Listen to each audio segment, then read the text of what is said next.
نہ مکڑی کو مارو نہ کبوتر کے ساتھ زیادتی کرو. یہ دونوں میرے حضرت ابو بکر صدیق ہے. اگر اردو میں یاد کرتے ہیں تو یار غار، یار غار کا مطلب غار کا ساتھی.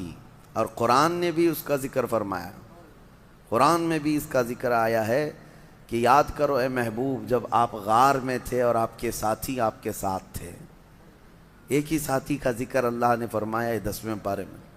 اس غار میں جانے کے بعد حضرت ابو بکر صدیق نے حضور پاک صلی اللہ علیہ وسلم کو باہر بیٹھنے کے لیے عرض کیا. خود جا کر اس غار کی پوری صفائی فرمائی اور اس کے سوراخ کو کپڑے پھاڑ پھاڑ کر کے بند کر دیا کہ کوئی کیڑے مکوڑے نہ آئیں. اور نبی پاک صلی اللہ علیہ وسلم کو غار کے اندر لے جا کر آرام کرنے کی عرض کی.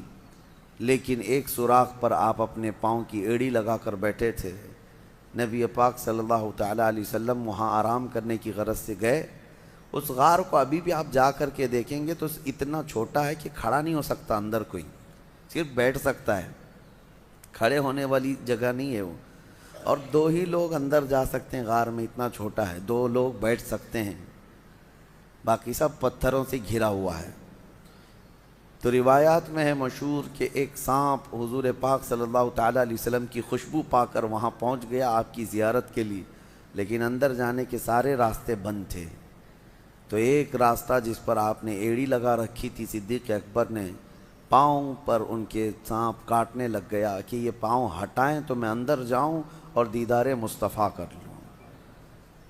لیکن حضرت ابو بکر صدیق ہیں کہ پیر ہٹانے کو تیار نہیں. زہر چڑھتا ہوا ان کے ران تک آ گیا اور ان کا جسم پیلا پڑنے لگ گیا. اور نبی پاک صلی اللہ علیہ وسلم آرام کر رہے ہیں. درد کی شدت بڑھ گئی. بعض روایات میں ہے کہ سانپ جتنا پرانا ہوتا ہے اتنا زہریلا ہوتا ہے. وہ کافی پرانا سانپ تھا. حضور پاک صلی اللہ تعالیٰ علیہ وسلم نے پوچھا ما لک یا ابا بکر، اے ابو بکر کیا ہو رہا ہے تمہیں؟ کہا لدغت الحیۃ یا رسول اللہ، اے اللہ کے رسول سانپ کاٹ رہا ہے، ایسا لگتا ہے سانپ نے کاٹا ہے. نبی پاک صلی اللہ علیہ وسلم نے فرمایا پاؤں ہٹاؤ. کہا آقا وہ آپ کو ایذا نہ دے دے، تکلیف نہ دے دے. مجھے کاٹتا ہے ٹھیک ہے لیکن آپ کو ایذا نہ دے دے.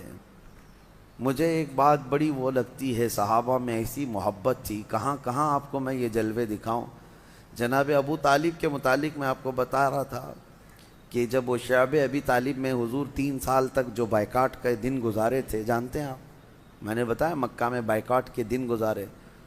جناب ابو طالب رات کے وقت حضور صلی اللہ تعالیٰ علیہ وسلم کے سونے کی جگہ کبھی اپنے بیٹوں کو سلا دیتے تھے چادر اڑا کر کے، اور نبی پاک صلی اللہ تعالیٰ علیہ وسلم کی جگہ بدل دیا کرتے تھے بڑھاپے کے عالم میں. اور صبح اٹھ کر کے پہلے دیکھتے تھے. تو یہ پوچھنے پر کہ آپ روزانہ حضور کی جگہ پر جو سونے کی جگہ ہے کسی کسی کو ڈال دیتے ہیں، کہا کہ اگر غفلت میں ہم پڑے رہیں اور کوئی مکہ کا کوئی بھی دشمن آ کر کے مارے تو محمد کا قتل نہ ہو، میرے بیٹے کا قتل ہو صلی اللہ علیہ وسلم. اپنے بیٹوں کو نچھاور کر دیتے تھے. صدیق اکبر بھی جب اپنی جان کی پرواہ نہ کی، حضور پاک صلی اللہ علیہ وسلم نے فرمایا پیر ہٹاؤ، وہ مجھے ایذا نہ دے گا. سانپ اندر داخل ہوا، جی بھر کر کے میرے آقا کی زیارت کیا. نبی پاک صلی اللہ تعالیٰ علیہ وسلم کی زیارت کے مشتاق دنیا میں کون نہیں ہے سوائے ابلیس کے. حضور پاک صلی اللہ تعالیٰ علیہ وسلم کا ہر کوئی مشتاق ہے. واپس سانپ چلا گیا. نبی پاک صلی اللہ علیہ وسلم نے اپنا لعاب پاک نکال کر حضرت ابو بکر کے پیر میں لگایا، وہ زہر ختم ہو گیا. حضرت ابو بکر صدیق کو زندگی بھر اس زہر کا کبھی درد نہیں محسوس ہوا. یہ معجزہ بھی تھا میرے آقا صلی اللہ علیہ وسلم کا. یقیناً وہ لمحہ مبارکہ میں اللہ نے شفا رکھی ہے، شفا رکھی ہے. ان کا نام پڑھ کر کے شہد کی مکھی شہد میں مٹھاس لاتی ہے تو خود اس منہ مبارک میں کتنی مٹھاس ہوگی. وہ دہن وہ زباں جس کو سب کن کی کنجی کہیں، اس کی نافذ حکومت پہ لاکھوں سلام. وہ دہن جس کی ہر بات وحی خدا، اس کی قاہر ریاست پہ لاکھوں سلام. نبی پاک صلی اللہ تعالیٰ علیہ وسلم کے ساتھ 3 دن تک کا وہاں قیام تھا.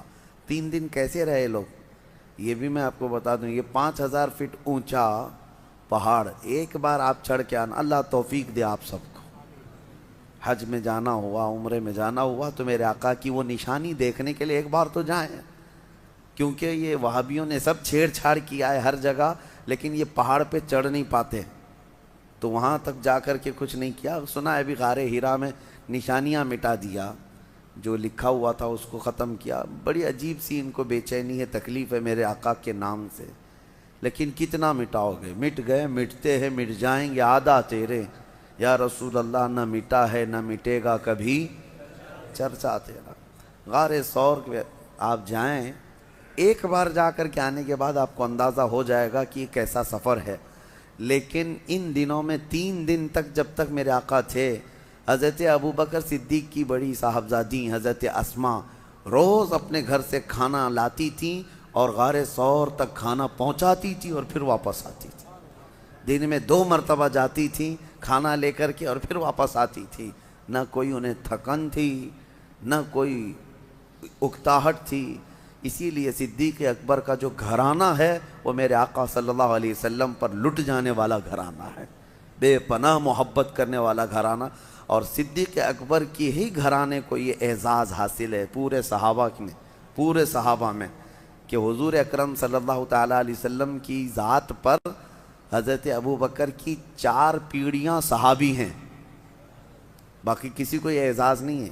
4 پیڑھیاں، یعنی حضرت ابوبکر صدیق کے والد بعد میں ایمان لائے، ابو قحافہ، وہ صحابی، حضرت ابوبکر صحابی، حضرت ابوبکر صدیق کے ایک بیٹے ہیں وہ صحابی، حضرت ابوبکر کے پوتے وہ بھی صحابی۔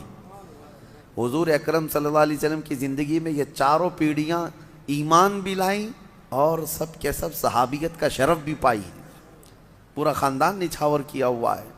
پھر اب یہاں سے نبی پاک صلی اللہ تعالیٰ علیہ وسلم جو غار ثور میں تھے، اب دیکھیں روایات یہ بتاتی ہیں کہ مکہ کے کفار وہاں تک بھی پہنچ گئے۔ وہ پیروں کے نشان دیکھنے کے ماہر تھے عرب والے، کبھی اونٹنیوں کے پیر کے نشان ڈھونڈتے، کبھی لوگوں کے گئے ہوئے پیروں کے نشان ڈھونڈتے۔ عرب تو اس میں ماہر تھے، حتیٰ کہ وہ پیروں کے نشان دیکھ کر کے بتا بھی دیتے کہ کون سا خاندان گیا ہے یہاں سے، کون سے قبیلے والے لوگ گئے ہیں۔ اور جیسے کہ مشہور روایت یہ ہے، حضرت ابوبکر کو ابو بکر جو کہا جاتا ہے، ان کا جو نام ہے یہ مشہور جو ہوا ابو بکر۔ بکر جو ہے نا عرب کا ایک بہت بڑا نصاب آدمی، نصاب کا مطلب وہ نشانیاں دیکھ کر کے نسب بتانے والا۔ اس کا حال یہ تھا کہ وہ پیروں کے نشان دیکھ کر کے تقریباً وہ خاندان کا پورا بایو ڈاٹا بتا دیتا، بایوگرافی بتا دیتا کہ کون سا خاندان کا آدمی یہاں سے گیا ہے۔ تو وہ بکر بہت مشہور تھا کہ نسب پورا بتاتا ہے۔ اور حضرت ابوبکر صدیق رضی اللہ تعالیٰ عنہ کا حال یہ تھا کہ وہ کسی کے انگلی کا پور، یہ پور جو ہے، یہ دیکھ کر کے اس کی 8 پشتیں گنا دیتے تھے کہ تیرا باپ یہ ہے، تیرا دادا یہ ہے، تیرا پردادا یہ ہے، تیرا فلاں یہ ہے۔ حضرت ابوبکر صدیق نسب کے اس میں اتنے ماہر تھے، اسی لیے آپ کو کہا گیا وہ تو بکر ہے جو ایک خاندان بتاتا ہے، یہ بکر کا باپ ہے جو 8 پشتوں تک بتا دیتا ہے، ابو بکر۔ تو حضرت صدیق اکبر رضی اللہ تعالیٰ عنہ کے ساتھ وہاں تھے، تو کفار جو ہے پیروں کے نشان ڈھونڈتے ڈھونڈتے وہاں تک پہنچ گئے۔ کہاں تک؟ پہاڑ تک بھی پہنچے، کیونکہ مکہ میں دوسرے ہی دن یہ اعلان ہو گیا تھا جو محمد اور ان کے ساتھی کو ڈھونڈ لائے گا اسے 100 اونٹ انعام میں دیے جائیں گے، 100 اونٹ دیے جائیں گے۔ اس زمانے میں 100 اونٹ کا مطلب یہ ہوا کہ 100 کار، یعنی آج کے زمانے میں جو کار ہے، کار کی جو قیمت ہے وہی اونٹ کی قیمت تھی اس وقت۔ جس کے پاس ایک کار ہے آج وہ ایک سواری والا سمجھا جاتا ہے، بڑے اچھے طبقے والا سمجھا جاتا ہے یا مڈل کلاس کا ہے، اور جس کے پاس اس سے زیادہ ہے تو وہ ہائی لیول کا آدمی ہے۔ اب 100 اونٹ، ابھی یہاں کوئی اعلان کر دے کہ 100 مرسیڈیز کسی کو ملیں گی تو اسی سے آپ کو اندازہ ہو جائے گا 100 مرسیڈیز کا مطلب کیا ہے۔ تو اس زمانے میں سرخ اونٹ جو ہے وہ مرسیڈیز اور بڑی لگژری گاڑیوں کے مقابل میں مانے جاتے تھے۔ عام اونٹ الگ ہے، سرخ اونٹ یعنی لال رنگ کا اونٹ وہ لگژری اونٹ تھا، جس کے پاس ہوتا ہے وہ بڑے قسم کا آدمی۔ اور ویسے 100 اونٹ کا اعلان ہو چکا تھا مکہ میں کہ جو ڈھونڈ کر کے لائے گا اسے 100 اونٹ ملیں گے۔ آپ کو اونٹوں کی اہمیت ابھی نہیں معلوم، ضرورت آپ کو نہیں پڑتی ہے، لیکن اس وقت کی سواری بھی وہی تھی، ان کی سفر کا سارا دار و مدار اس پر تھا۔ اس انعام کے چکر میں در در کی لوگ جو ہے خاک چھان رہے تھے، ڈھونڈ رہے تھے، اور ڈھونڈتے ڈھونڈتے وہاں تک پہنچ بھی گئے تھے۔ اب غار تک بھی پہنچ گئے، یہاں تک کہ اس مقام تک پہنچے کہ اگر وہ اپنے پیروں کی ایڑیاں اٹھا دیتے تو حضور پاک صلی اللہ علیہ وسلم اور حضرت ابوبکر ان کو صاف نظر آ جاتے ہیں۔ حضرت ابوبکر غار میں بیٹھے ان کی گردنیں دیکھ رہے تھے، لیکن کفار و مشرکین حضور کو اور حضرت ابوبکر کو دیکھ نہیں پا رہے تھے۔ غار کے دہانے تک، منہ تک تو پہنچ گئے۔ اللہ تبارک و تعالیٰ نے اپنے محبوب کی حفاظت کے لیے وہاں پر دو نشانیاں ایسی پیدا فرمائیں، ایک مکڑی نے جال بن دیے، ایک کبوتری نے فوراً انڈے دیے۔ یہ نشانی تھی اس زمانے میں کہ جہاں کبوتری انڈے دیتی ہے انسانوں کا آنا جانا نہیں ہوتا، اور مکڑی نے جال لگایا، اس کا مطلب اگر کوئی اندر گیا آیا ہوا ہوتا تو جال ٹوٹ چکا ہوتا، اور مکڑی کو جال لگانے میں کافی وقت لگ جاتا ہے، اتنا گھنا جال لگا دیا تھا مکڑی نے چند گھنٹوں میں۔ تو اب یہ دو نشانیاں دیکھ کر کے کفار وہاں تک پہنچ کر کے بھی حضور کے قریب نہ جا سکے، پلٹ کر چلے گئے۔ اللہ رب العزت جب کسی کی حفاظت کرنا چاہے وہ تمہاری گردن تک قریب لا کر دشمن کو بھی دور پھینک دیتا ہے۔ اعلیٰ حضرت فاضل بریلوی رضی اللہ تعالیٰ عنہ فرماتے ہیں، جان ہے جان ہے جان کیا نظر آئے۔ حضور جو ہے جان کائنات ہیں، اور جان کس کو نظر آتی ہے؟ جان ہے جان کیا نظر آئے، کیوں عدو گرد غار پھرتے ہیں، وہ سوئے لال ازار پھرتے ہیں، تیرے دن اے بہار پھرتے ہیں۔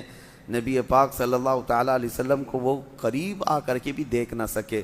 یہ دونوں چیزیں نشانیاں بن گئی۔ اسی لیے بزرگوں نے لکھا ہے کہ نہ مکڑی کو مارو نہ کبوتر کے ساتھ زیادتی کرو، یہ دونوں میرے آقا صلی اللہ تعالیٰ علیہ وسلم کی ناموس کی حفاظت کرنے والے پہرے دار ہیں، جس کو آج کہتے ہیں نا محافظ ناموس رسالت۔ یقیناً میرے آقا صلی اللہ تعالیٰ علیہ وسلم کی عزت کی پہرے داری کرنے والی مکڑی بھی ہے اور کبوتری بھی ہے، اور دونوں عزت پائے ہوئے لوگ ہیں۔ مکڑی کو مارنا منع ہے، ہاں بس یہ ہے کہ اس کے جال کو صاف کریں لیکن اس کو نہ مارے۔ بعض بزرگوں نے حیات الحیوان ایک کتاب ہے حیوانات، علامہ کمال الدین دمیری رحمۃ اللہ علیہ کی، اس میں تو انہوں نے لکھا ہے کہ مکڑی کو مارنے والے کو کئی طرح کی بیماریاں لگ جاتی ہیں، کئی طرح کی بیماریوں میں وہ ملوث ہو جاتا ہے، اس کو نہ مارے، اس لیے کہ اس کو اعزاز ہے میرے آقا صلی اللہ علیہ وسلم کی حفاظت میں اپنا جال بن دیا تھا۔ اور دوسری چیز کبوتری کا بھی ہے۔ کبوتری ایک ایسی، کبوتر ہی سمجھ لیں، ایک ایسا پرندہ ہے جس کو اللہ تعالیٰ نے یہ اعزاز بخشا ہے، آج بھی اگر کوا آ جائے تو بھگا دیتے ہیں، کبوتر آئے تو کوئی بھگاتا نہیں۔ حرم کی ہر مینار میں آپ کو، مسجد نبوی میں، خانہ کعبہ کے اندر، سب جگہ آپ کو کبوتر ہی کبوتر نظر آئیں گے، بے حساب کبوتر بھرے ہوئے ہیں، لیکن کبھی آپ جا کر کے دیکھنا نہ مسجد نبوی میں وہ بیٹ کرتے ہیں، نہ حرم پاک میں کہیں پخانہ ان کا پڑا ہوا ملتا ہے، گندگی نہیں پھیلاتے، لیکن وہ کریں نہ کریں اپنی جگہ پر ہزاروں لاکھوں پرندوں میں حرم میں رہنے کا شرف اگر کسی پرندے کو ہے تو وہ کبوتر کو ہے۔ وہ میرے آقا کی جالیوں کے پاس بھی آتے ہیں، نبی پاک صلی اللہ علیہ وسلم کے گنبد پر اپنا بسیرا کیے ہوئے ہیں ہزاروں کی تعداد میں۔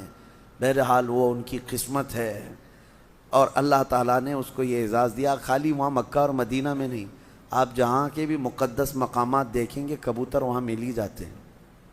کبوتر کی یہ فطرت ہے، مزاج ہے، وہ مقدس مقامات میں اپنا گھر بناتے ہیں، مسجدوں کو، مزارات کو، وہیں پر وہ اپنے گھر بناتے ہیں۔ یہ اعلیٰ نسب ہونے کی بھی علامت ہے اور اچھے اشرف مزاج ہونے کی بھی علامت ہے۔ بہرحال 3 دن کے بعد میرے آقا صلی اللہ علیہ وسلم نے وہاں سے آگے کا سفر فرمایا۔ پھر مکہ والوں میں سے کچھ لالچی بیچ راستے میں آ بھی گئے اور حضور کو دیکھ بھی لیا، پکڑنے کی کوشش بھی کی۔ انشاءاللہ العزیز آگے کے سفر کے احوال کل عرض کرتا ہوں، اللہ نے اگر زندگی باقی رکھی۔ اللہ کریم میرے آقا صلی اللہ علیہ وسلم کی سچی پکی عقیدت و محبت نصیب فرمائے، میرے آقا کے جلووں میں زندگی دے اور میرے آقا کے قدموں میں موت عطا فرمائے۔